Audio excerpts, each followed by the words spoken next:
கும்பராசி நேயர்களே, இன்று உங்கள் ராசிக்கு 7ஆம் இடத்தில் சந்திர பகவான் சஞ்சாரம் செய்கிறார்.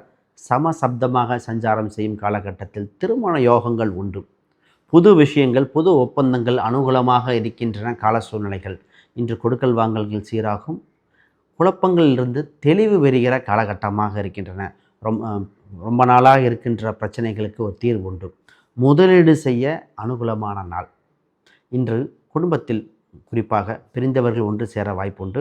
உங்கள் ராசியில் இருக்கும் ராகு பகவான் சில மனக்குழப்பங்கள் கொடுத்தாலும் தெளிவு பெறுவதற்காக சர்ப சாந்திகள், சர்ப வழிபாடுகள் மிகுந்த யோகத்தை கொடுக்கும். பிரிந்த குடும்பங்கள் ஒன்று சேர இன்று அனுகூலமாக இருக்கும். இன்று மாணவர்களாக இருப்பவர்கள் படிப்பில் அதிக கவனம் செலுத்தி மென்மேலும் வளர்ச்சியடைய வாய்ப்புகள் இருக்கின்றன. புது முயற்சிகளை தொடங்கவும் இன்று அனுகூலமாக இருக்கும். உங்கள் ராசிக்கு 10ஆம் அதிபதி சுக்கிர பகவான் உங்கள் ராசிக்கு 12ஆம் இடத்தில் இருப்பதால் தொழிலில் முதலீடு செய்ய இன்று அனுகூலமாக இருக்கின்றன. வெளிநாடு வெளிமாநிலம் தொடர்பு ஏற்படும் மிகுந்த வளர்ச்சியை கொடுக்கும். இன்று ராசி எண்களாக குறிப்பாக 4ஆம் எண், சாம்பல் நிறம் மற்றும் இளஞ்சிவப்பு நிறங்கள் அதிர்ஷ்டத்தை கொடுக்கின்றன.